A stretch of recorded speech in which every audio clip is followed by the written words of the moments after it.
Tonight on Nation and Nation, how resource development brings violence on Indigenous women gets scrutiny from a House of Commons committee. A Manitoba advocate blames temporary work camps, often called man camps, that end up becoming breeding grounds for predators to have full access to victimize Indigenous women and girls. International Indigenous leaders gather at the United Nations in New York. They're pressing for recognition of their jurisdiction and protection of human rights. Land defenders are facing violence, attacks, even murders sometimes. And so that's one of the areas that Indigenous leaders are really strongly advocating for much stronger protections. And Charlie Angus traces Canada's blueprint for stealing Indigenous lands and resources back to a small Ontario mining town. On the world stage, Canada is not seen as a Boy Scout when it comes to resource exploitation. A lot of it seems to take us right back to the kind of abuse and exploitation and just raping of the land that happened at Copalt. Welcome to Nation to Nation. I'm Brett Forster. A House of Commons committee has opened a probe into links between resource extraction and violence against Indigenous women and girls. This comes 3 years after the National Inquiry urged governments to study the subject further. Connections between large projects and spikes in crime have been long reported. The Status of Women Committee met this week to discuss solutions, where they heard from advocate Diane Redsky.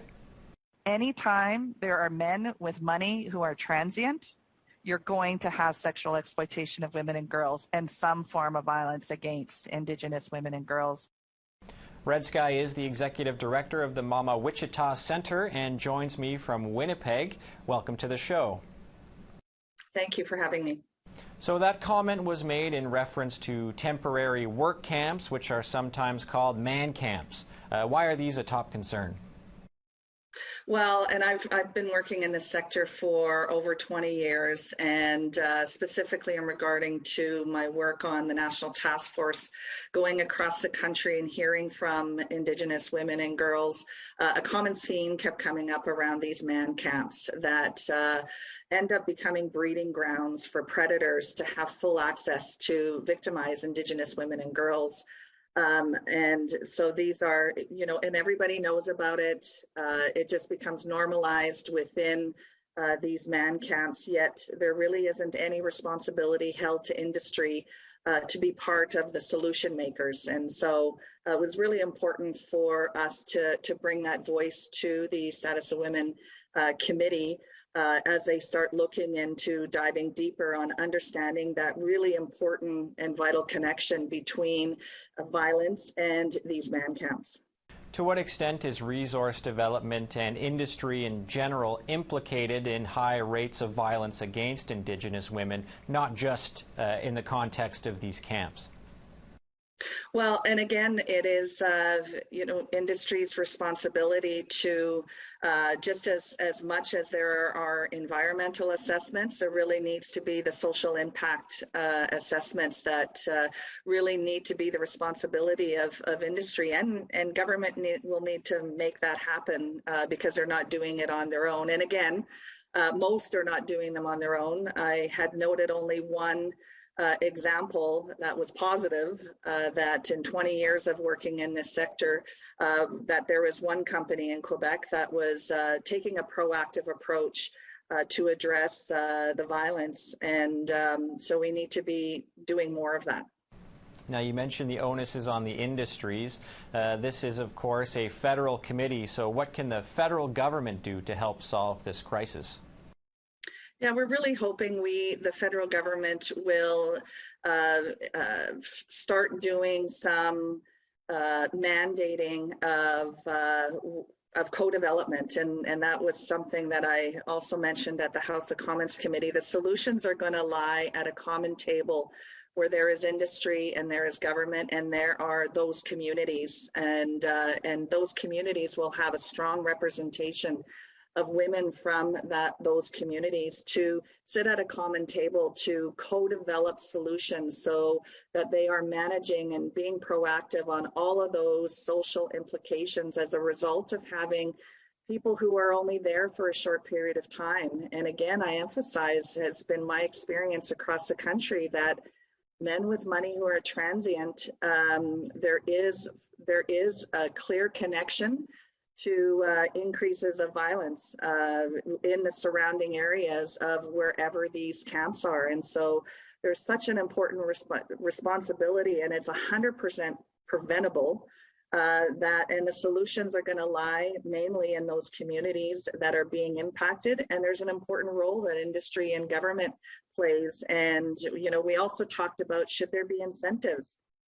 The first thing is I don't think that's going to motivate industry. I think it's going to come down to mandating training, mandating that there's a social impact done. And so these are solutions that can ensure the protection of Indigenous women and girls within the surrounding areas around the man camps.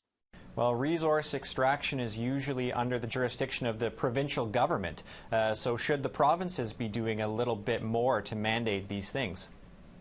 Absolutely. It is, when I say governments, I mean all levels of government, including the municipalities that are that exist, because ultimately the impact, what they leave behind, is harmful, and it's a physical cost, it's a spiritual cost, it's a financial cost that are left with these communities and these governments when they leave to rebuild and recover from their impact. And so all of that is preventable if we take the time to do some proactive planning right at the very beginning before they even move on to the land.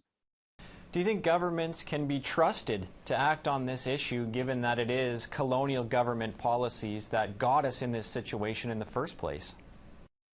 Well, I think government plays an important role because they have the power right now. They have the power to mandate industry to also have a social impact and a corporate social responsibility to these. And I mean all governments to ensure that those are imposed. And absolutely, there is the impact of colonization and perpetuated continues by government, is a larger issue that our leadership and many leaders as well that are trying to decolonize those systems so that they actually work for Indigenous women and girls and not against us. And so we that's more of a bigger plan. But I do think there are immediate things that government can do today to work towards ensuring the safety and protection as it relates to the impact of these resource development and man camps within wherever they are. Now, we're almost out of time, but I want to ask you one more question. Often these companies will use the bad apple defense and say this is one or two bad actors, but most employees are good and hardworking and don't do this kind of thing. How do you react to that argument?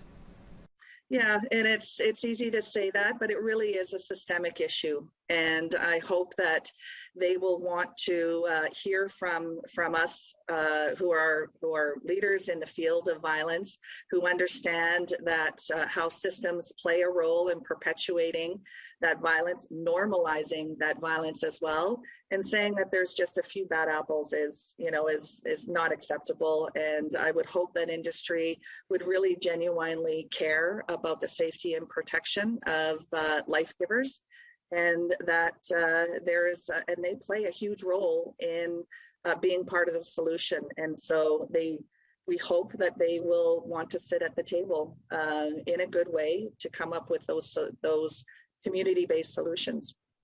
Ms. Redsky, it was really great to talk to you on this subject. Miigwech, thank you.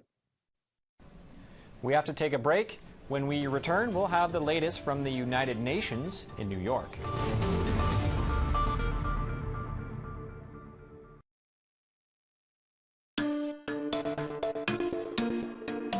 Welcome back. Indigenous leaders from all over the world meet in New York this weekend next. They're gathered for the 21st United Nations Permanent Forum on Indigenous Issues. Joseph Lee is the Indigenous Affairs Fellow with independent media outlet Grist. He's covering the event for the Global Indigenous Affairs Desk, a collaboration between Grist, Indian Country Today, and High Country News. He joins me from New York. Joseph, welcome to Nation to Nation. Thanks so much for having me. Well, it's been a busy week already. What's been the top focus or main issue the leaders are pressing at this forum? Yeah, there are a few. One of the big themes that's come up is the issue of free, prior, and informed consent, or FPIC, which is an international standard that essentially gives Indigenous peoples the ability and the right to determine what happens to them, their communities, and their land. And all around the world, Indigenous leaders have come here to talk about the threats to that principle that they're facing and advocating for stronger laws, mechanisms, and solutions to help protect that right. You reported earlier this week that free, prior, and informed consent is the gold standard for respecting Indigenous rights, but it isn't followed. That's certainly the case in Canada. How are the delegates suggesting this principle be strengthened? Different delegates have suggested a few different mechanisms. One of them is that on a national level, delegates are strongly recommending their countries and member states to institute much stronger laws that incorporate this gold standard from international law to apply it on a national level so that those concepts can actually be enforceable and applicable to their communities, so that there can be some sort of recourse or sanction or avenue for Indigenous communities to go after. And the other option that's being presented is stronger international regulations to help countries figure out, what that standard is and how they can actually apply it. That could be applied in different projects or programs or different things around the world. On a related subject of resource extraction, Canadian mining companies have often been accused of violating Indigenous rights abroad. It's currently the subject of some debate here at home. What have you heard about when it comes to global conflicts between industry and Indigenous rights? Yeah, it's definitely a huge point of concern all around the world, especially as we've seen in Canada and many other countries. Indigenous land defenders are facing violence, attacks, even murders sometimes. And so that's one of the areas that Indigenous leaders are really, really strongly advocating for much stronger protections, both in terms of stopping these resource extraction companies from doing that, but also in terms of giving them an avenue to, get stronger protection or legal mechanisms to help defend themselves and give them the right to protect their own land and communities. It's certainly interesting to see how Indigenous people have similar struggles all over the world. Can you talk a little bit about how a forum like this highlights those similarities? Yeah, it's actually been really interesting to see that, because the way the forum works is that there are these various sessions throughout the day, and Indigenous leaders and representatives from around the world will each be given, usually it's 3 minutes, to prepare a statement and deliver that information to the broader forum. And across that, you really start to notice a lot of shared issues that are being faced, including what you mentioned, resource extraction, but also issues around language being threatened, culture and traditions. And so as you start to listen throughout the forum, there's really a lot of shared issues, but also shared opportunity to collaborate on solutions. And so I think that's one area that the leaders here are really excited to meet each other and work together to figure out what those solutions could look like. And what are some of the things you'll be watching for in the coming days as the forum continues? A couple things. One of the areas that has been mentioned, but I think there are some upcoming sessions on it, is some of the violence faced by Indigenous land defenders, but in particular are women and children, which, as you know, is a big issue in Canada and many other countries around the world. Another one is heading into the second week, there will be a report that the forum prepares to deliver recommendations to other UN bodies and its member states to start to apply some of these ideas and principles that we hear about throughout the forum. And based on your conversation with some of the delegates, what are they hoping to get out of this? What does success look like at the end of this event? Yeah, there are a few options. One of them is really forming the connections with other Indigenous leaders and sharing stories, sharing solutions, and kind of finding that common ground. Because one thing I keep hearing is that people are really excited to be here in person after 2 years of virtual forums. So the ability to collaborate and connect in person is really, really important to leaders. And then the other one is trying to push member states, countries, and national governments to institute those stronger protections and really advocate for and support Indigenous people's rights. And has there been any mention of the UN Declaration on the Rights of Indigenous Peoples? There was recently legislation passed on that here at home in Canada. Yeah, it comes up a lot. And one of the things that we see is that, countries around the world have adopted the declaration, but it's really not being enforced on a specific level, whether that's in terms of cultural protection, environmental protection, land protection. And so, delegates keep bringing it up and saying, we need this to be enforced. We need this high international standard to be applied in our home countries. Okay, Joseph, thanks for your time. Thanks very much. And you can find Joseph's work online at www.grist.org/Indigenous. We'll be back shortly with more on the subject of resource extraction with NDP MP Charlie Angus.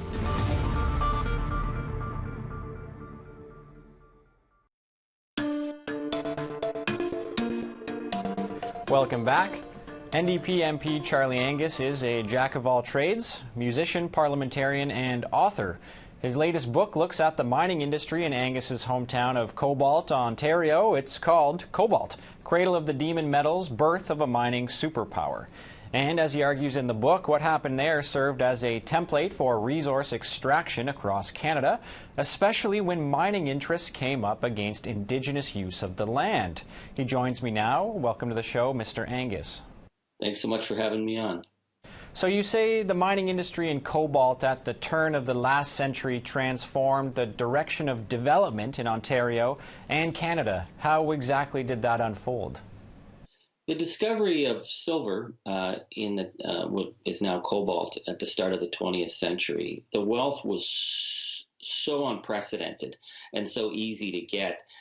It was like this high-octane jolt that really shook up the Canadian establishment. It brought international investors from around the world to exploit these properties. And it transformed Toronto from a regional economic backwater into what it is today, which is the world center for global mining expansion. And when you look at what happened in Cobalt, the horrific abuse of workers, the trashing of the environment, the attempt to push Indigenous people off the land, Cobalt really was the toolbox for regulatory, tax, and industrial strength to turn Canada what it is today. Canada is the world's mining superpower. 75% of the world's mining companies are registered in Canada. And we don't really reflect enough, I think, on our relation to land, resource, and environment in this nation. You also trace how mining in the area went back thousands of years, which is an interesting and perhaps a little-known fact. Can you tell me a little bit more about what you found out? I think one of the things that we grew up with, as a kid, we learned about the North was, and the development of Canada was, these white prospectors, these, men of vision who went out and tamed the frontier, and Indigenous people are very rarely mentioned at all. The reality was that silver from cobalt was mined for about 2,000 years, 1,500 years before contact. It was being traded across eastern North America. So what we start to learn is, okay, the Indigenous relationship to resources was already well established before white people came. But then the other question it raises, and to me this is the fundamental question Canada needs to grapple with, why was this written out of the history books? Because wherever you look at Canada's major resource developments, there is always an Indigenous presence from the get-go, and they are always erased or marginalized.